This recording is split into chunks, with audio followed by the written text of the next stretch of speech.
मनोज यादव, यहाँ सवाल सिर्फ इन्हीं की अंतर्कलह का नहीं है। अंतर्कलह तो आपके यहाँ भी हो सकते हैं ना, अब नेता प्रतिपक्ष भी दलित वर्ग के नेता को बनाया जा सकता है, लेकिन जो यादव परिवार उनको कैसे मनाएंगे भाई? शिवपाल यादव, क्या वो नाराज नहीं होंगे? नहीं, नाराजगी होगी तो निकल के सामने आ जाएगी पूजा जी, इसमें कोई बात छुपने वाली थोड़ी नहीं। लेकिन बात बीजेपी के भूगोल पे हो रही थी और पूरी चर्चा हो गई पूरी दुनिया के भूगोल, अंतरिक्ष के भी भूगोल पे बात बीजेपी के प्रवक्ता करने लगे।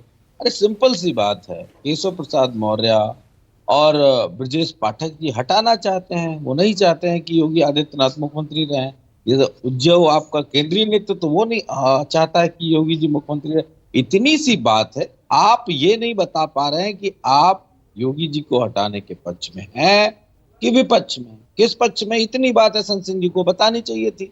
या जो उनके खिलाफ जो चलाई जा रही है पूरे लखनऊ टू दिल्ली, लखनऊ टू दिल्ली, इस बात का ही जवाब देना था। अब वो जवाब देने में असमर्थ है। मैं तो नहीं समझता कि उत्तर प्रदेश में नेता प्रतिपक्ष के पद के लिए कोई है। अगर लड़ाई होगी तो खुल के सामने आ जाएगी, आपको पता चल जाएगा। अब तक किसी नेता का बयान नहीं आया है कि मुझे नेता प्रतिपक्ष की दावेदारी करनी है या मुझे चाहिए।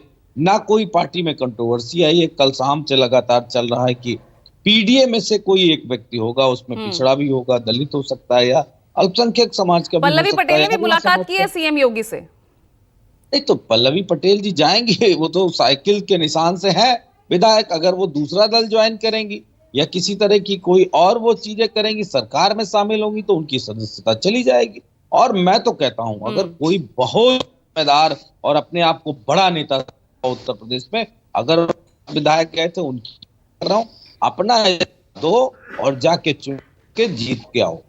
बनो चाहे बीजेपी मुख्यमंत्री बनो, नहीं पता उसका। एक ब्रजेश पाठक जी वो एक दल में क्या है, दूसरे सदस्यता ली, चुनाव लड़े, 2 बार लड़े, पहले फिर नहीं। यहाँ पर अखिलेश यादव कह रहे हैं ना कि भैया बीजेपी के एमवाई को हराने के लिए अपनी रणनीति में बदलाव किया, आप खुद एमवाई से पीडीए पर आ गए। बट ये केंद्र में अभी भी मोदी गवर्नमेंट ही है। और किसको और ऐसे भी हम कैसे कह सकते हैं कि आपका जो पीडीए वाला फॉर्मूला जो लोकसभा में चल गया वो विधानसभा में भी चल जाएगा? देखिए, एमवाई जो फॉर्मूला था वो समाजवादी पार्टी का नहीं था।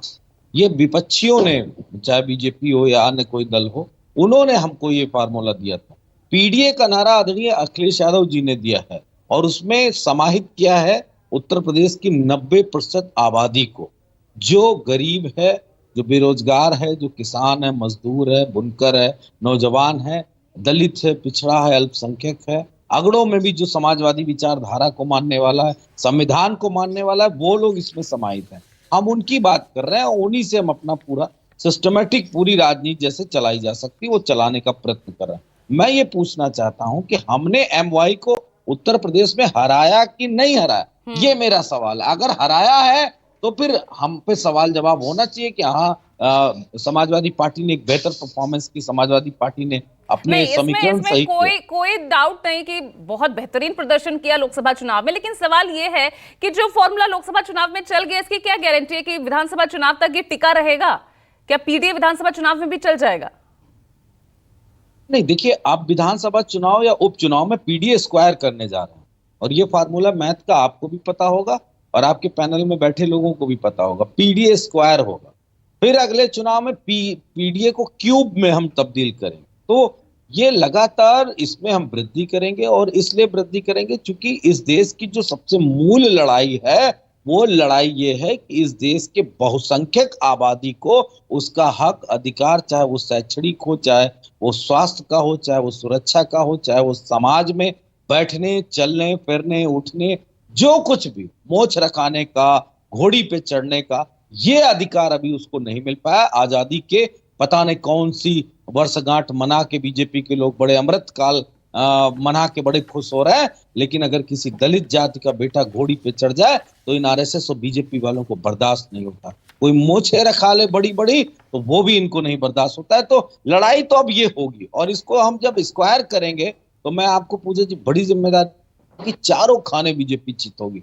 और ये समाजवादी पार्टी ऐसे में शांत त्यागी कांग्रेस की क्या भूमिका रहेगी, चाहे वो उपचुनाव हो